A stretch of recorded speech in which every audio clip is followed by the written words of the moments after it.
We're calling this concert French Connection. It features three wildly different French composers in a concert that starts in a 19th century carnival and ends with the ghostly destruction of that symbol of seduction and decadence, the waltz. Berlioz is one of the composers I'd most like to meet for dinner. His memoirs are hilarious, and he lived a life full of romance, travel, and general excess. The Roman Carnival overture contains all three, flamboyantly orchestrated in Berlioz's brightest colors. The music was originally written as a carnival scene for Berlioz's opera Benvenuto Cellini, but the opera was a critical disaster. At the premiere, Berlioz noted that the audience hissed with admirable energy. He abandoned it, but he rescued some wonderful music and turned it into this overture. The piece begins with a beautiful long melody for English horn. The strings take this up and mull it over for a while, before the woodwinds and percussion send us hurtling into the bustle of a carnival. The music has an irrepressible drive that builds to one of Berlioz's most thrilling climaxes. It's as if the music is going to explode under the force of its own energy. And it's one of my favorite ways to begin a concert.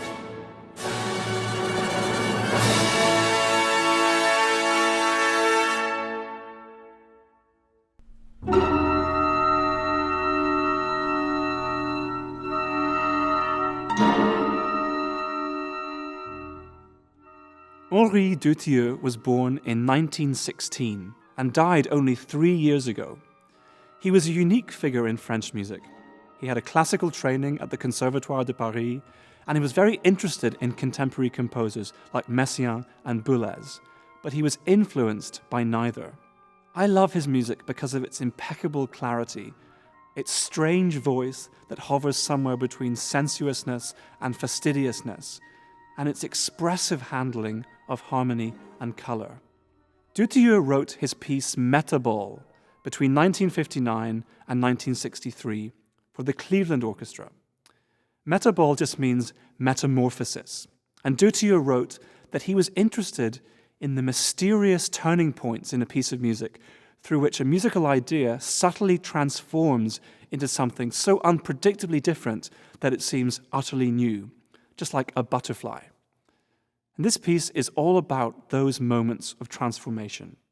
It's in 5 movements, each exploring the same musical ideas, but presenting them in different moods by using different groups of instruments in the orchestra.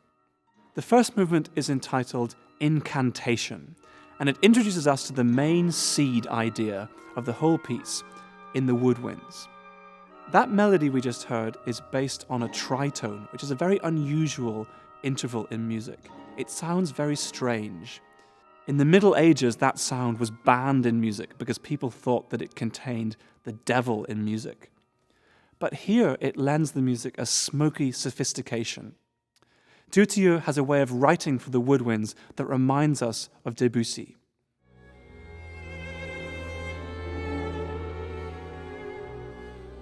The second movement is entitled Linear, and that same material is transformed into something much more horizontal, in a slow-moving melody for the strings.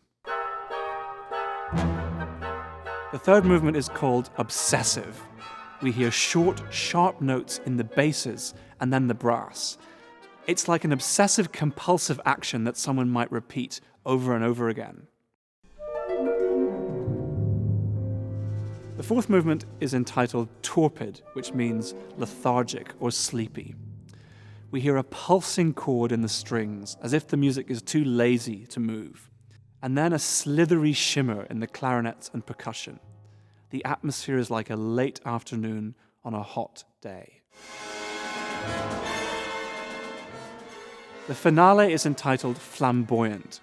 It's full of energy for the whole orchestra, and that material that we heard at the very beginning is transformed into something completely new. The piece ends abruptly and with great drama.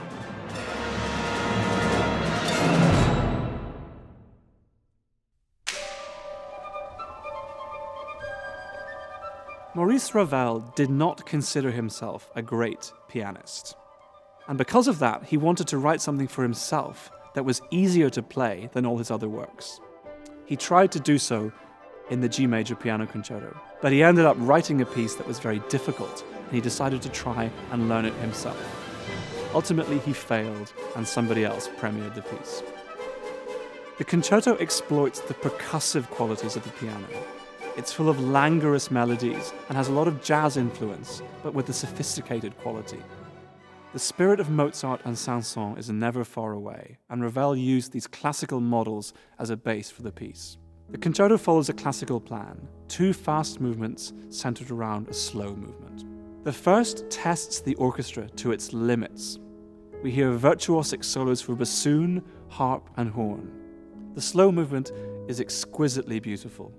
There's a simplicity of style, a melody in the right hand of the piano, and chords in the left. There are very few chromatic notes, very few black notes on the piano, apart from the occasional wrong note à la Satie, another French composer, except in Ravel's case, the wrong notes are exactly the right ones.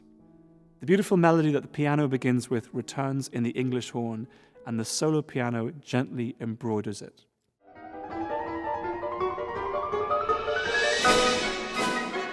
Then we enter into the thrilling rush of the finale, and again the orchestra is at the limits of virtuosity. The piece ends with one of the most dramatic moments in the concerto repertoire.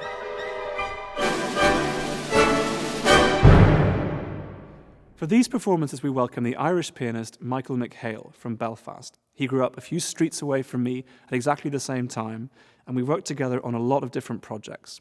We in fact recently recorded a CD entitled The Irish Piano Concerto with the National Symphony Orchestra in Dublin.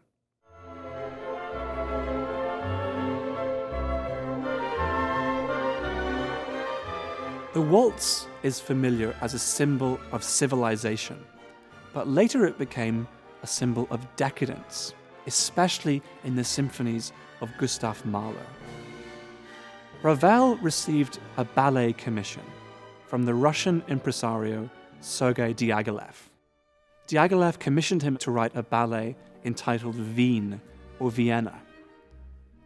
Vienna had always been a symbol of European culture and sophistication. But after World War I, Vienna took on a darker connotation, especially for Ravel, since he had fought against the Austrians in the First World War. Ravel insisted on the main emphasis of this piece being on the music rather than dance. He entitled it a poème chorégraphique rather than a ballet, and because of this, Diaghilev rejected it. But in 1920, it was premiered as an orchestral piece, now entitled La Valse, the Waltz. Ravel wrote a wonderful description of the piece. It begins, "Swirling clouds afford glimpses through rifts of waltzing couples." At this point, the music begins in a murky way, with basses and bassoons low in the depths, and we hear the swirling figures Ravel talks of in the flutes and strings.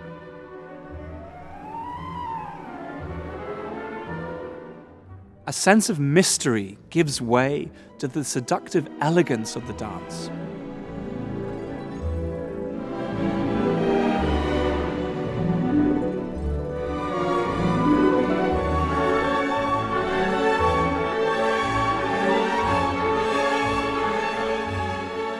Ravel wrote, "The clouds scatter little by little. One can distinguish an immense hall with a whirling crowd." The music begins to convey that sense of whirling around with a dance partner. You might have had it if you've ever danced a waltz. You can't see anything except the face of your partner.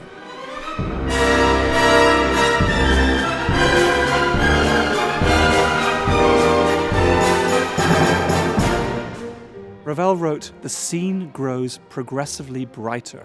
The light of the chandeliers bursts forth at the fortissimo.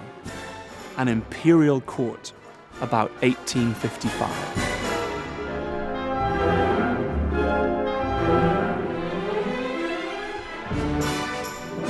The last 30 seconds of La Valse feature a huge accelerando, the term we use for when music gets faster and faster. The music seems to pull itself apart. The waltz has become more and more excessive, and eventually the dance is torn to shreds with a final 4 notes, the antithesis of the waltz, which is in 3. The elegant ball has come crashing down under the weight of its own excess, a terrifying metaphor for Europe and the First World War.